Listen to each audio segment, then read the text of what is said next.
Hi, this is Mark Kermode. Thanks for downloading this Kermode on Film podcast. Happy New Year to all our listeners. To celebrate the new year, I am joined by Jack Howard to look forward to what we're looking forward to in 2012. In 2012? To look forward to what we look forward to... Yeah, you'll have to pick that up. Mark. Sorry. Again. Hi, this is Mark Kermode. Thanks for downloading this Kermode on Film podcast. New Year is this before New Year or after New Year? Fine. Hi, this is Mark Kermode. Thanks for downloading this Kermode on Film podcast. Happy New Year to all our listeners. To celebrate the new year, I'm joined by Jack Howard. Hello.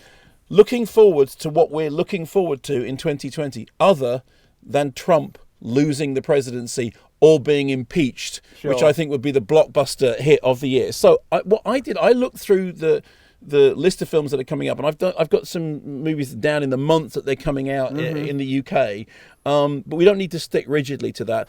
I also want to begin by saying that the thing I'm most looking forward to in 2020 is the thing I don't know anything about. Go on. Because, well, no, at the end of every year, I mean, genuinely, I know I say this and people think, oh, he's just saying it. The thing that I'm always looking forward to is the thing that I'm not expecting. Yeah. You know, that the fourth screening on a Tuesday afternoon that turns out to be some masterpiece that you knew nothing about, the film that I only knew the title of.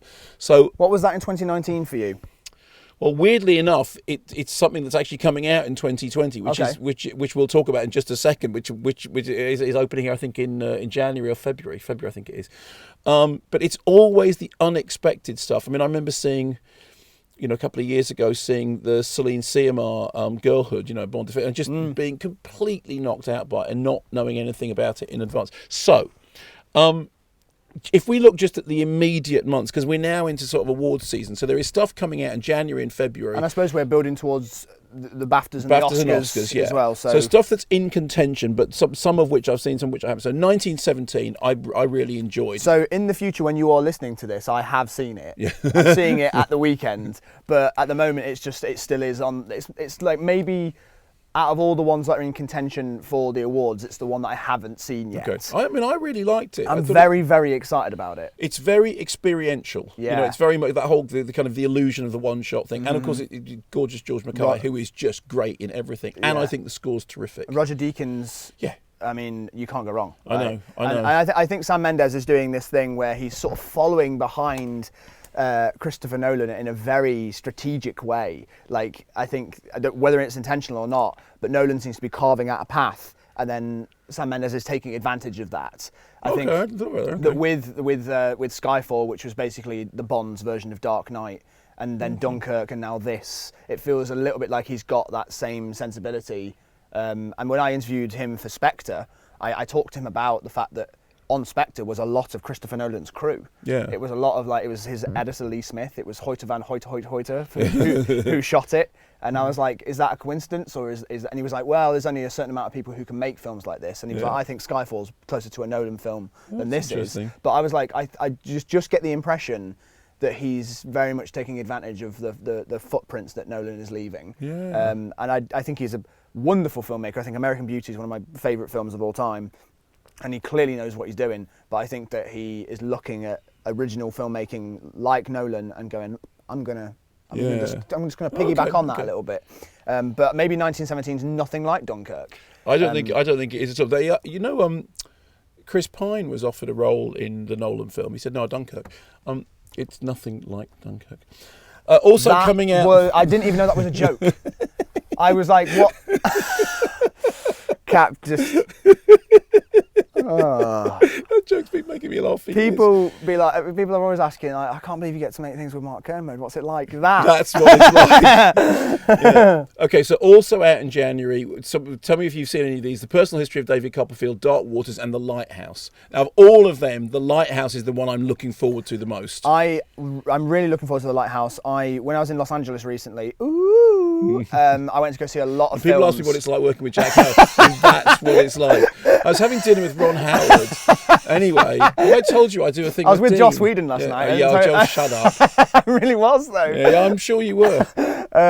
Did he mention me? No, I didn't. But maybe I should have mentioned you, and that might have. Why would he know who I am? He's going to know what you. He would know who you are. I think it's very unlikely. I think anyway, he would. Moving on. Anyway, but like when I was in Los Angeles, I saw a lot of films that aren't out here for a while because I was just taking advantage of that and seeing them in their wonderful theatres, which a lot of them still play in film. because that's their culture over there. And The Lighthouse is one of the ones that I just didn't get around to seeing. It's one of those ones that I think I'm going to need to see in a cinema, but it also feels like I don't know what mood I'm going to need to be in to see it. It looks very, very unique. I'm really looking forward to it. Because you love The Witch, right? I love The Vivitch, yeah. I thought it was absolutely The great. Vivitch, The Vivitch. I never figured out why they wrote it there, but I think that everything about the look of that film is great. Plus, having just seen a few images from Lighthouse, it kind of looks to me like a companion piece to Bait, which is, I think the real sort of discovery of 2019. No, I mean, I just think he's a brilliant director, and I'm a big fan of Rob Pattinson anyway. Yeah, so anyway, too. I'm really looking forward to I hear Willem that. Dafoe's incredible in it as well. Yeah. I saw a thing recently about there being scripted farts, and I was like, right, okay, that's it. I'm interested. Sign me up. Okay, then moving on to February, and this is February is a great month. The three things that I'm interested in February: Parasite, Little Joe, and Portrait of a Lady on Fire. Portrait of a Lady on Fire is the Celine Sciamma who I was mentioning about seeing Girlhood and thinking, wow, I just absolutely knocked me out. Parasite. I've seen it. Oh my. Have you seen it? Yes. It's so good. It's so, and here's the worst thing about it. What I want to say to everybody is stop listening now. Yeah, totally. Just see Parasite. Just know that it's good. Just know that it's good. I mean, I think Bong Joon-ho is a brilliant director anyway. Me too. But I love Snowpiercer. I was so surprised by Snowpiercer. I had the great privilege recently of opening up the John Hurt Centre up in Norwich, and they did a proper screening of Snowpiercer, which, of course, most people here have only seen it on a small screen because it wasn't theatrically released. Wow, does that film look great on a big screen? Because it looks absolutely brilliant. Parasite is just, it is brilliant, isn't it? It's absolutely brilliant. What added to it as well, because I saw it in LA, and it was in weirdly a darker theatre. You know how they leave certain lights on in theatres? Yeah. This was like pitch black in here. It was just the screen, and you couldn't see anything else, and that really added to it. Just like being completely sucked in by it. I just had no idea. I avoided all trailers. No, exactly. I'd avoided everything. I had no idea what it was going to be. It is so many things. It is so difficult to summarise, but it is exceptional. Yeah, it is. I think the only thing you can say about it is that it's a social satire in which the class warfare element is very, very strongly done. But it's also a movie about which, without being a spoiler, there's a moment in it that I gasped out loud. Firstly, because I didn't see it coming, but then, of course, I realised that, of course, I should, because the whole film is moving in that direction anyway. I just thought it was genuinely astonishing. I mean, genuinely astonishing. And at the end of it, I watched it with my son, who was just afterwards went, well, that's just perfect. Yeah. He said, there's nothing wrong with that film. It's absolutely perfect. And then it's weirdly Shakespearean. It's weirdly Hitchcockian. Wonderful. It's funny. It is everything that you would want to see in a film in one film. Right. And the other film that's out in February, have you seen Little Joe? I haven't. So Little Joe is what Day of the Triffids would be like if it was directed by Joanna Hogg. It's like this really kind of low-key, intense drama about the creation of a plant which has calming capabilities and yet cannot reproduce. And you start to wonder whether the plant is actually starting to exert an influence on the people around it, or whether they're just quietly going mad. And I thought it was absolutely brilliant. Okay. I really, really loved it. Intrigued. I think it was great. I think you'll really like it as well. I don't think it's going to have a huge audience. It was a prize winner in Cannes, but I thought it was really fascinating. And it just, every now and then you see a film and it just hits the sweet spot between genres. Yes. So it's not a science fiction film, but it's got elements of that, which I really love. Okay, so on into March, Quiet Place 2. Oh yeah, I'm into it. Yeah, I'm excited. Yeah, so are we excited or are we worried? Because No, the first one was so great. It was so great. No, I'm excited. Do you know anything about it? Not a clue. No, okay, me neither. And I don't want to actually. I'm obviously they've made it because it was a huge moneymaker. They've made a second part because of that. But Was it a huge hit? I think it was. Right, because it can't have cost very much money. No, but it was produced Michael Bay's, all the visual effects were done by. James, wasn't it? Yeah. So all the visual effects were done by the people who do a lot of Michael Bay's stuff, which is why I was so shocked by how good the visual effects were in Quiet Place. I was expecting them to hide more than they were. I thought it wiped the slate clean as far as Michael Bay's concerned. I thought, okay, fine, I will forgive you everything because of Quiet Place.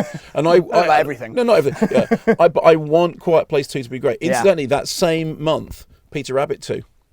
Wow. Yeah. Well, there's a lot to look forward to. I know. I was wondering what happened to those characters. Yeah. I definitely at the end of the film, I was wondering Is Donald Gleeson back? I don't know. All I know is that it's That's as coming. far as this bit goes. Coming, I don't want. I don't care. Yeah. But also in March, Bond?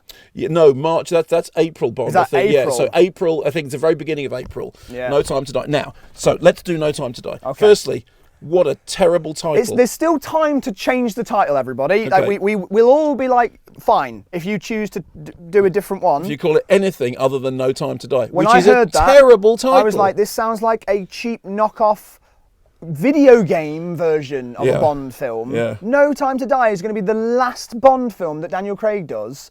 I saw the trailer. I haven't seen it. Just released. And in the trailer, just released a month ago from when Sure, this goes out. yeah. Because we're in a sort of timey-wimey we're thing back now. in time. Yeah. Right. In the trailer, there is a disfigured villain who has an affinity with Bond. His girlfriend has a dark secret. Bond is assumed dead. And I'm like, we can do better than this. And people are obviously saying... Bear in mind, we haven't seen the film. We haven't seen the film. So this is only just in the trailer, obviously, but I'm getting an impression. And people are saying to me, it's James Bond, what do you expect? And I'm like, more. Better. More than this. Because we've seen 2 times with Daniel Craig that Casino Royale and Skyfall are brilliant films in their own right. And it's because they're trying to treat it like one thing. Like, we're meeting James Bond and this is what he's doing this time. But the ones in between, Quantum of Solace, Spectre, and now No Time to Die, look like they are referencing other things that we need to bring something to this film that we shouldn't have to bring. That we should be able to come into this cold. But still, we're basing all of this on the trailer. And as we know, you can't review a film on the basis of the trailer. You can't. My problem is... But I'm not excited for no, the I'm first not. I mean, time I'm worried. ever. I'm worried. I mean, I want it to be good. I really want it to be good. I really, really want it to be good. I'm really worried that there is going to be a moment in it when somebody says, this is No Time to Die, at which point everyone can applaud and leave. And also... It reminds me of Pierce Brosnan saying the world is not enough. Does he? I forgot. He does. Does he actually say that? Yeah, Electra says, I could have given you the world. And he goes, the world is not enough. Do you know the thing about the society of people that sit in cinemas until somebody says the title, at which point they applaud and then leave? It's just, I actually can't ever hear the title of a film now without wanting to applaud and leave.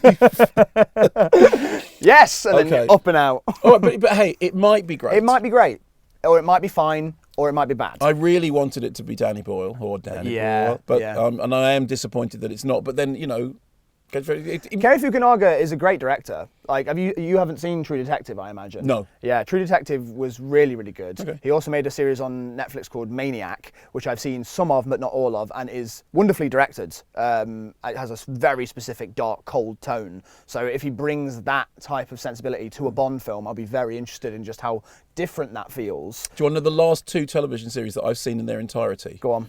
Just last month from this, I finished Breaking Bad. Finally, wow. And oh my God! This is so strange to be having this conversation now. I know, it's so weird. But Great, isn't it? I've still got to see El Camino. So I haven't seen El Camino yet either. Fine. Breaking Bad. But the TV series that I saw in total before that was Life on Mars. Okay. Right. That's how long ago I watched Mark, the television this year series. in television, maybe one of the best years in television I've ever seen. Oh, really? Okay. Yeah, like... when you say this year, you mean 2019? 2019, yeah. I think that, last year. Yeah, like there's shows like on Netflix like Unbelievable. There was a show on HBO called Watchmen, which is incredible, which is based on the comic book. Yeah. Like nothing to do with the film. I know what Watchmen is. Yes. I know I'm out of touch, but I'm not that out of touch. All right, yeah. But like it's a sequel to that graphic novel. Yeah, okay. And it's incredible. There was a show as well called Euphoria, which was brilliant. Fleabag, you've heard of and is brilliant. Yeah. It is...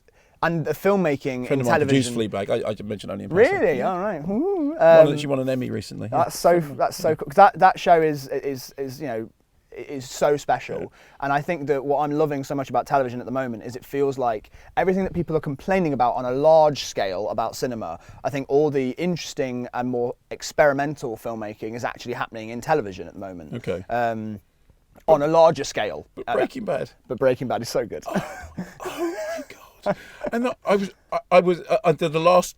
I hope this opens doors. I hope this opens doors for you to be able to go and watch. Well, I interviewed Ryan Johnson stuff. about Knives Out, and at that point, I hadn't seen Ozymandias, and I said, "You cannot say anything about Ozymandias." Because he also directed The Fly. Yeah, he did. Yeah, which yeah. is one of my favourite which we ones. did talk about. But, Right. but Ozymandias. Yeah.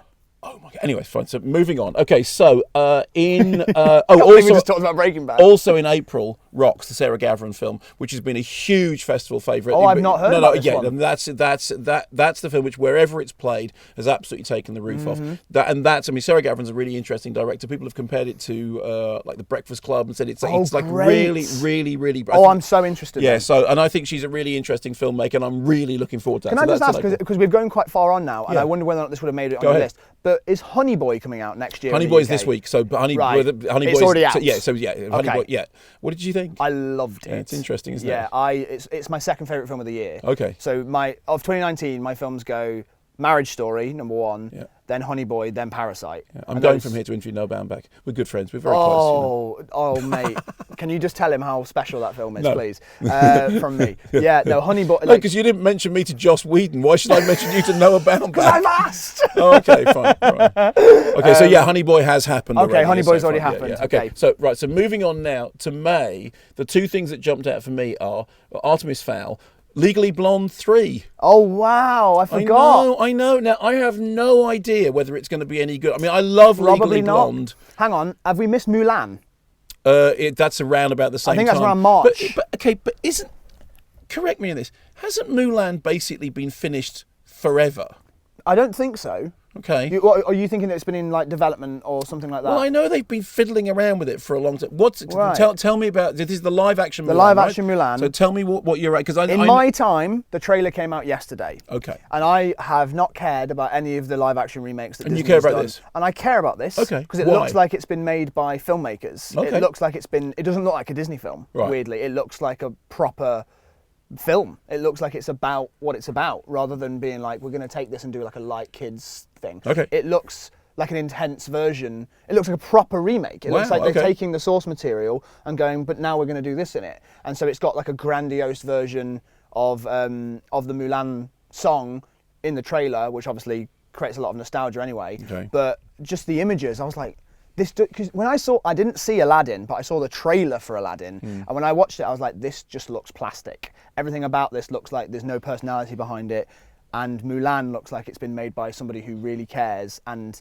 knows how to, just simple stuff, move the camera, block the actors, like create a world. It looks like it's been filmed on location. It looks very interesting, and I'm interested to see how that plays out in a serious tone. Okay, well that is the most. That's now a reason for me to be excited, because I literally just looked at it and thought, oh, it's another live action Exactly, Disney movie. yeah. That's how I was feeling until I saw the trailer yesterday. Oh, okay, fine. All right. So in that case, I'll have that. But then get to June, Wonder Woman 1984. Yeah. That I am excited about. I'm very excited about that. Now, you're more in the kind of the comic strip movies world than I am. What do we know so far? We know that Chris Pine is back somehow. Dunkirk, yeah. God. Because he's Dunkirk, and the film's called Dunkirk, so he said it's a Star Trek Dunkirk, thing. You see. It's like So we know that he's back in it somehow. I don't know how that's going to work, but we know very little. We know the cast. We know Kristen Wiig is playing a villain in it, which is an interesting casting choice. Yeah. Why is it called Wonder Woman 1984? I imagine it's taking place in 1984. Okay, there we go. That's another mystery solved. I imagine that's my only guess. But I'm looking to you on this. This is the world that you know more about this world than I do. So well, I'm feeling that this one, Patty Jenkins will be given stronger, like a more free reign on this one, and allowed to do her own thing, because I think that last time, she made such a massive hit of Wonder Woman. Yeah, and I think the last time it was forced to sit within this DCEU thing that they were doing, and now it feels like they're letting that be a bit more loose, especially now that we've got Joker and this new The Batman that Matt Reeves is doing that feels like it's this one-off thing as well. And Wonder Woman 1984, I'm expecting to be better than Wonder Woman. Because I actually think that the first one, I don't know what your thoughts were. I liked it. Yeah, I liked it too. I really enjoyed it. I thought it started off pretty good. I thought the second act was fantastic, and I thought the third act was bad. Because I thought the third act was... But the third act, it was like every other, But I just don't want them to do that with 1984. But that feels like a kind of generic issue, doesn't it? It's like you've got to do all the stuff. Oh yeah, now there's just a... And what we're talking about now is going to be out of date by the time this comes out, because there will be a trailer out, so we will know more. Okay. But we're excited. Yeah, we're at the beginning of December and we're excited. And Jack's seen the trailer and I haven't, but I'm looking forward to it. Okay, so that's in June. Here are the 3 things that I picked for July. Minions: The Rise of Gru. Just because, I'm sorry, I find Minions funny. I genuinely thought you would be like Tenet straight away. Yeah, and then Tenet and Top Gun Maverick. Right. Okay. So excited. But I wanted to say... I don't want to talk about it. No, because you don't think Minions are funny. No, because you're the only person who does. But I just... That's fine. Look, I'm not going to judge you for it. I just don't want to talk about it. I know it's become this thing, right, that apparently it is really embarrassing how funny I find Minions. It is a little bit. Okay. It's like, apparently I have to go, he likes Twilight, and he likes Minions. Okay, but apparently it's like being the worst dad in the world liking Minions. It's like, I've got Minion socks, and apparently that is... You're not wearing them, are you? I'm not, but just because it was dark when I got up. I would have done it just to annoy... So do you not find the Minions funny? No. I don't. No, I don't. Okay. No, not at all. They just make me laugh. Oh, well, good. Well, I'm glad you get something out of it. I get a huge amount out of it. I mean, I could watch the bottom thing like over and over and over again. Okay. All right. So Tenet. Have you seen the teaser trailer for Tenet? No. Because nobody really has, because it was only playing in cinemas ahead of certain films. So I saw it in Canada before Joker, and I forgot that they were doing it. Right. So I just like tensed up and fully freaked out that I was seeing footage from Nolan's new film. So what do we know? We know that John David Washington's in it, that Robert Pattinson's in it. We know that Tenet is a palindrome. Right. So that I think that he's going to be doing another thing again where he's playing with time. Okay. My thing that I'm thinking about is that I'm pretty sure the whole film is probably going to be a palindrome of some sort. Okay. And I've heard that he's been filming action scenes in reverse. And I'm like, sure. Okay, Nolan, do your thing. Because this feels like it could be his... People have speculated that it's a sequel to Inception, and I don't think that's true. Okay. Unless because in the trailer it said it's time for a new hero. And I was like, okay, I don't think it will be. Howard the Duck. Sure. I think we're all ready for that. I'd love it if Chris Nolan made a Howard the Duck movie. I think he'd do it. I think he'd do with a timey-wimey thing going on. That would be great. Okay, so I haven't seen, because I generally try to avoid trailers as much as is possible. I just know, I looked at the title and thought, but okay, it being a palindrome now kind of makes sense. Yeah, I mean, it's like Nolan just seems to be able to find new ways of playing with time every single time that he does something, and I'm just so excited every single time he does anything, and the fact that that this might be another in the same vein as Inception in terms of like an action movie on a big sort of sci-fi scale. And we don't know, and it'll be 10 years after Inception as well. So it's been a long time since we've had... you mean in the real world? In the real world, it'll have been 10 years. Wow. Isn't that insane? Yeah, I still think of Inception as fairly recent. But Me too. It feels like one of the most modern blockbusters I think of of anything this side of the 21st century as having happened fairly recently. And in that same month, Top Gun Maverick. So this is more because when Top Gun came out, I was in my absolutely militant, this is all fascist nonsense period.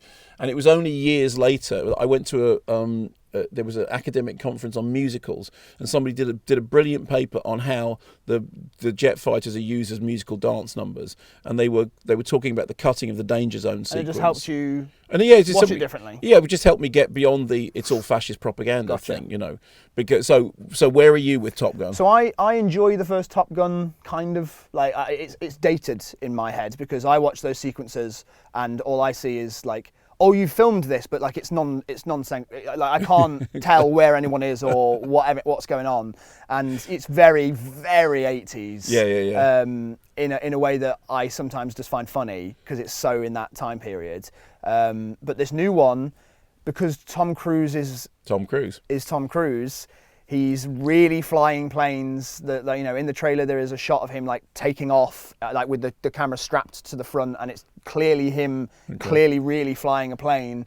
And so I'm in it for the same reason I'm into Mission Impossible, which is like I'm gonna just go and see what he does. You actually want to see Tom break his ankle in real life. Yeah, and they keep it in. Yeah, that's right. Yeah. It's a good shot. It's a great shot.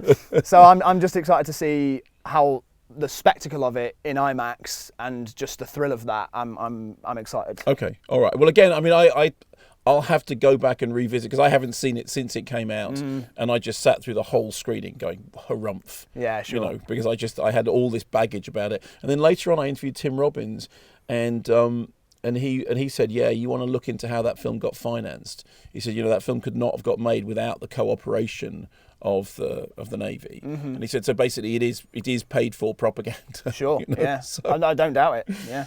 And then August, Bill and Ted. I'm excited about that. But is Bill and Ted It's pre my era, right, but I discovered it. Okay. The way people do. So for me, Bill and Ted was always Wayne's World before. Well, I know that Wayne's World was on television beforehand, but I saw Bill and Ted before I saw Wayne's World. And when I saw Wayne's World, I just thought, why are you doing Bill and Ted? I know that the Saturday Night Live sketch predates Bill and there's an argument, but the first Bill and Ted I loved, and then the second Bill and Ted I was so relieved by because it made me laugh all over again. And now after all these years to have when they announced that they were making a third Bill and Ted, I was beside myself. And they've got daughters, and they're going to do some jokes about them being too alike to each other, and like it's going to be that again. And I don't know how they can mess it up because like they just need to do it again. I'm sure they can find a way of messing it up, but I'm just hoping that they haven't found it because I have such affection for those characters. And they're so like the films are so handmade. Like I think that's part of the charm, and I hope that they don't lose that aspect. They are. Well, particularly Bill and Ted 2, when they're all walking around with sort of styrofoam, costumes and everything. It makes Star Trek look kind of glamorous, but it is really funny. Yeah, I think so. It's really properly funny. There is some language in, especially the second one, that's aged quite badly. Oh, really? Like where they use a gay slur. Oh, when's that? Yeah, they use it quite often. But like it's just something that they. Well, that shows how long ago I saw it. I didn't know you even noticed. Yeah, it's one of those things that I think I rewatched them.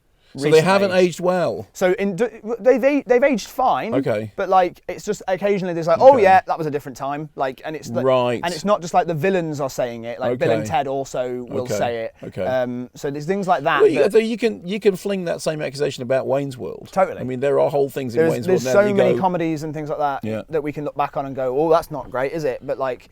It was you have in my opinion you have to separate sometimes time from things and be like, well, that was acceptable then. It doesn't mean it was right, but like you can't like blame the film and condemn it because of that. It does have the phrase full-on robot chubby, which is still a favourite for me. That's what I mean. The language is a bit weird. Okay, so that sees us through to September. Now, 2 things in September, which I'm really excited about. There is this Many Saints of Newark thing, which is a Sopranos prequel, right? Oh, right, okay. Okay, which I know nothing about. Nothing about this either. Other than that, but before that, Last Night in Soho, the Edgar Wright film, which he has just been over here editing. So this is December that we're talking, last year, when you're watching this now. It's like a Christopher Nolan movie, isn't it? And I was on stage with Edgar, and he's editing simultaneously Last Night in Soho and the Sparks documentary. He's editing the 2 of them at the same time. Last Night in Soho, I am really, really excited about. I'm super excited about it. It's a horror film, isn't it? As far as I understand, yeah. Yeah. And I think it owes some inspirational debt to American Werewolf in London, and he has shot in Soho. Yeah. Because actually, funnily enough, one of the things he was saying was when you look back at American Werewolf now, you're astonished that they managed to shoot that stuff, in particular the finale, where they managed to shoot it. And I'm a really big fan of Edgar's stuff. I think he's a really, really interesting. I love Baby Driver. He's the filmmaker that shaped my entire generation. Like every person who wants to be a filmmaker or make something ended up ripping off Edgar Wright at first. Like the way that he like pieces scenes together, his very, very trademark editing. The quick cuts to things, like everybody tried to do that first. That's what everybody was trying to go for. He's also cast, I can't remember what her name is, but she's fantastic. Anya Taylor-Joy. Yes. Who is fantastic? Who's in The Vavitch? Yes, and she's so good, and I'm so excited to see her in something like this with the energy that Edgar Wright has got. Yeah, I wasn't a massive fan of Baby Driver. Oh really? Okay. What did you not like? I found some of it a bit too functional. Like, I think that like the story was interesting, and it's somebody dealing with themselves and not being able to, like, you know, understand like how they can feel one way and do another thing. And the way that he demonstrated that was, you know, it's classic stuff. I get it. I get what he's referencing, but it was like him looking at himself in a reflection, and I was like, oh, it's a bit. I was like, it's a bit functional. But like, I do tend to go back to Baby Driver. Okay. Weirdly, I think there's something about the aesthetics and the rhythm of it that I find fun, but I find it frustrating. I think. Okay. I just wanted think, more of that. I think it's a musical. It. I mean, You're right. I just think that I'm a sourpuss about it. Yeah, I mean, you are. I think it works really well, and I've seen it a few times now, and I just find it thrilling. I just love the choreography of it, and I love the. And he has made all the car chases sort of like look balletic pants. And yeah. And no, it's, I mean, he's right. Yeah, no, he said other car chases. Yeah, no, I think it is. I think the car stuff is up there with the great car. And I love the French Connection, and I love Bullet, and you know, but I think Baby Driver is. I was very, very happy that it won a BAFTA for sound, I think. Oh, yeah. And maybe editing as well. Cause, yeah, the editing is astonishing, isn't it? Absolutely astonishing. Yeah, I'm just excited to see how he can use that technique in a horror. And, of course, we have Ansel Elgort coming in West Side Story at the end of the year, which is also starring Rachel Ziegler, who is this up-and-coming actress who is an unknown. Okay. And she had a video go viral, and people think it's something to do with that as to why she got cast, but it's nothing to do with that. But Steven Spielberg just found this 17-year-old girl who's incredibly talented, and she's like a big fan of like My Friend Dodie and things like that. So it's this very strange thing where like people who are fans of like things that I've been making online and things like that, and people that I know are now in Steven Spielberg films. It's like this very weird marrying of but you were having to do with Ron Howard, so you know, what do I know about anything? But yeah, West Side Story. I'm excited to see what Spielberg does with that, because it's like the most low key thing he's done for years. I'm excited and worried because I love West Side Story, and with all the things that are wrong with it, I still love it. It's like one of those things about going back and visiting a classic. On the subject of which, when we get to October, we get Death on the Nile, which is the Branagh doing the parody. Oh yeah, another Poirot. Exactly. Now, I mean, I liked Murder on the Orient Express. I'm so glad. People were so snotty about that film. I really, really liked it. I thought it was so much fun. And I thought he was great in it as well. Yeah. And I was like, he directed this and did that performance. I thought he was fantastic. And the level of performance in his Poirot was great, because the sort of I think you see this in Knives Out. Did you like Knives Out? I loved Knives Out. Right, fine. So that whole thing when Daniel Craig is doing Blanc, and it's this ripe, over-the-top comic performance that is absolutely inspired to some extent by Peter Ustinov doing Poirot in the film version of Death on the Nile. But I think Branagh's the right person for the job. I loved the way Murder on the Orient Express looked. Mm-hmm. I thought they found a really, because the thing with Murder on the Orient Express is everyone knows the solution. Yes. And I thought it was that they still made it interesting, and I really love the way it looks. So I'm really looking forward to that. Do we know anything about it? Do we know who's in it or anything? We probably do, but I don't. All I know is that it's a Branagh thing with him. Because I know this sounds really stupid. I said the thing at the beginning about trying to see the thing that I don't know about. I do specifically avoid finding out to know about things. Yeah, because particularly nowadays, it's so easy to turn your phone on and go, oh, yeah, Now I know something that I wish I didn't know, mm-hmm. So, and Cameo's given away. Anyway, so no, I don't. I just know that it's Branagh. Halloween Kills, same month. Yeah, excited about that? Yes. I'm excited. Apparently it's a trilogy. It's a trilogy, yeah. And that's gonna end. And I think that John Carpenter's still involved still. All I know is that I thought that the one that we've just had was really great, and I thought Jamie Lee Curtis was really, really good in it. I don't know that I want another two, but but let's see. That's how I feel as well. Is that like that one felt like we're putting this to bed, and then it felt like it was a massive success. Let's do a trilogy. Yeah. And I like David Gordon Green, and I think Jamie Lee Curtis has finally found. I think she feels satisfied by this. 40 years later. Yeah. And she's having an absolutely. I mean, with that and Knives. I mean, she is like she's career best performances. I completely agree. Yeah. And she's, the production role in the Halloween things. It's like she now has ownership of it, which is great. Mm-hmm. Now, Then we get to November, and the two things that stand out for me, the Eternals, which I know almost nothing about, and then Dune. And I interviewed Rebecca Ferguson, and I said, what can you tell me about Dune? And she said, well, all I can tell you is it's going to be amazing, and it's Denis Villeneuve. Yeah. And who's shooting it? It's Hoyter, isn't it? Yes, it's Hoyte van Hoyte. Because Nolan had to get a different editor. So he had to get a different DOP and a different composer because Zimmer wanted to do Dune. That's interesting. So it's Ludwig Göransson who's doing Tenet. Wow. Yeah. Okay. So I'm really excited about Dune. And I think Lee Smith might be doing it as well. So I think he's got a different Okay. editor. Yeah, I'm pretty sure. Okay. Yeah. Well, I'm really, really excited about it. Not least because I think that the Lynch Dune never worked. But I never saw it. Oh, okay. You never I saw any. I know nothing about interesting. Dune. I just know that it's one of these big. And you never read the book. Never read the book, so I've just heard that it's again similar to Watchmen, which I mentioned earlier. It's one of these ones that's hailed to be unadaptable. Yes. And so. I mean, famously, that's what we end up. The reason that we had Alien was because Jodorowsky was doing Dune, and they got in Giga to do the designs for Dune, and then the whole thing fell down. And then when Alien came into being, Jodorowsky kind of came with the because Alien comes out of the remnants of that Dune production, and because the Lynch Dune was, I mean, but he did Dune in order to do Blue Velvet. That was kind of the payoff, and it never worked, but it had moments in it that were good. And it was just too much. But I think that Denis Villeneuve actually probably could wrestle it into some kind of shape. I think so too. I think that Denis Villeneuve I think that Blade Runner 2049 was great. I don't like to throw this word around, but I think it might be a masterpiece. Yeah. I think it gets better every time I watch it. Yeah. I think Arrival is outstanding. I love Arrival. It is outstanding. I remember the first, spoilers, everybody. If you haven't seen Arrival, please watch Arrival. But there's a moment in Arrival when I was watching it the first time in the cinema, and I literally giddily turned to my friend and shook him and went, "It's about time! It's about time!" And I was like, the way that it uses the audience's perception of how narrative works against you as a twist in the film. Have you read the short story? I haven't. The brilliant thing about it is because the short story just tells you, doesn't it? Well, yes, it does, but in the same ways you forget the film tells you. At the very beginning of the film, she says the thing about, I thought this was the...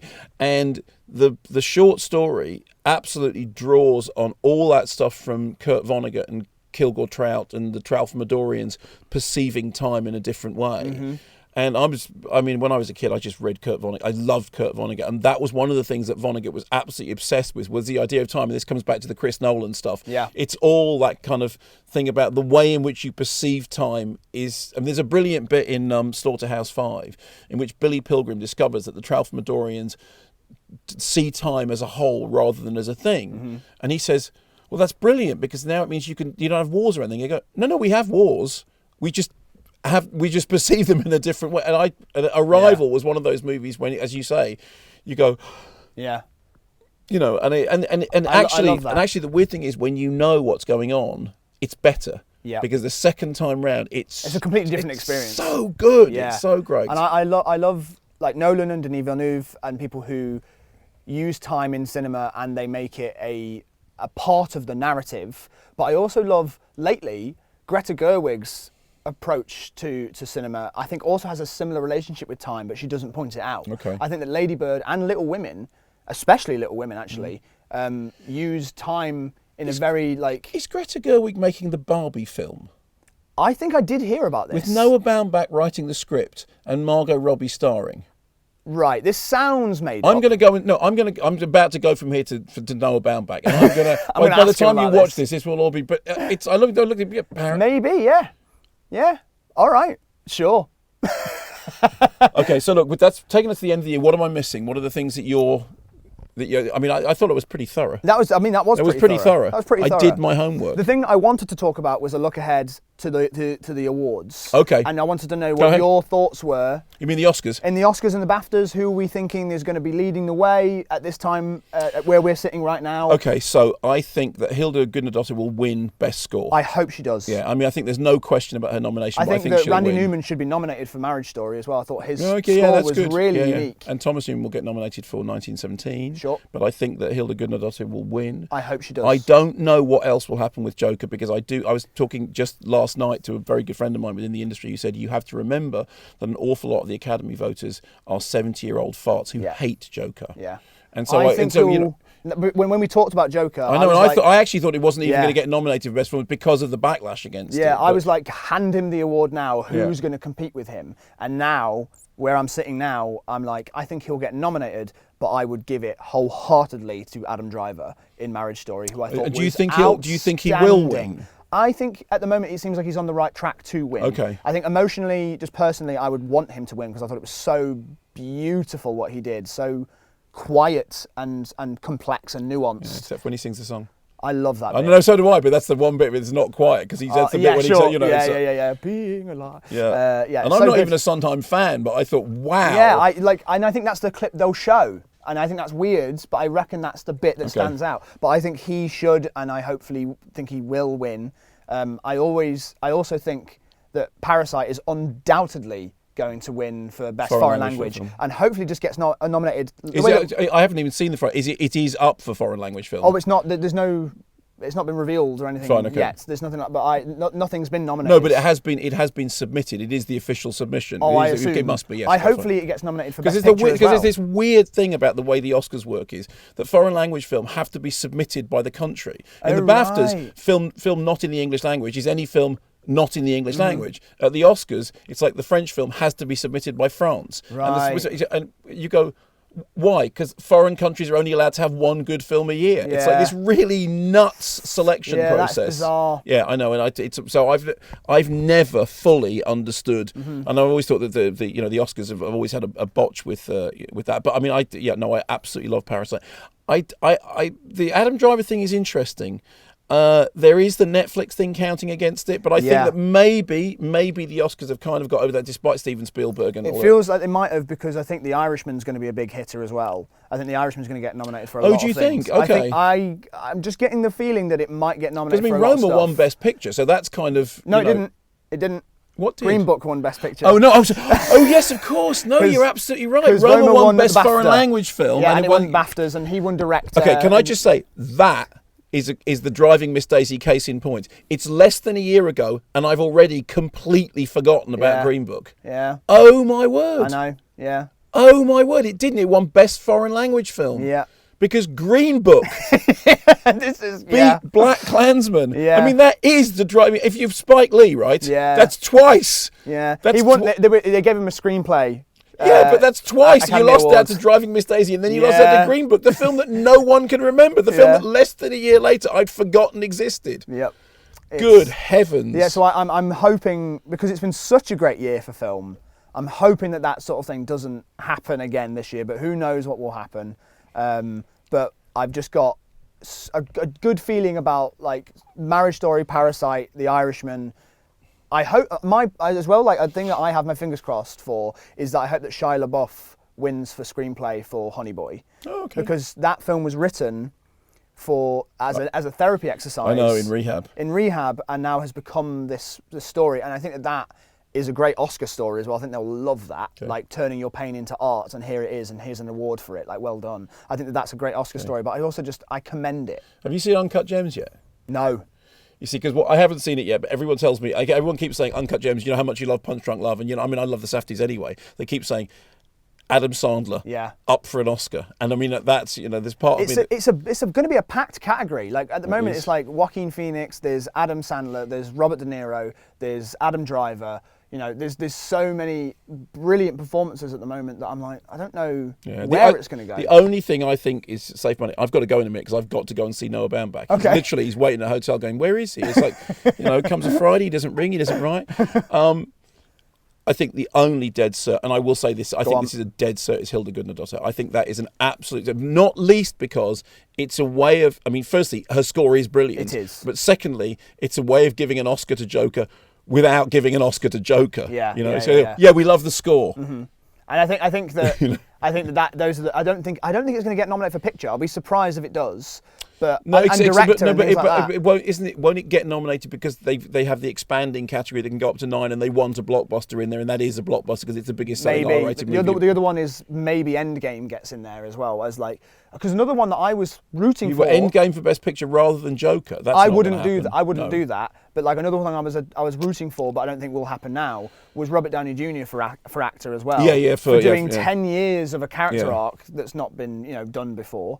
So yeah, like I think it's a very exciting year, and I hope it doesn't disappoint because it's been such a strong year. It'd be so disappointing if another Green Book happens. Yeah, what is this year's Green Book? I'm just trying to think. What's the bland, middle of the road? I don't know if it happened yet. Maybe, I mean, actually, if Joker won, I'd be like, oh, come on. Like, really? I genuinely would, yeah. Okay. It won't, though. It won't. It won't. If it gets nominated, I think that'll be as far as it goes. I have to go because I have to go and talk to Noah Baumbach. Well, thank you for talking to me about next year. And I'll see you next year, but this year. Yeah, sure. Timey-wimey. Tenet. Nolan.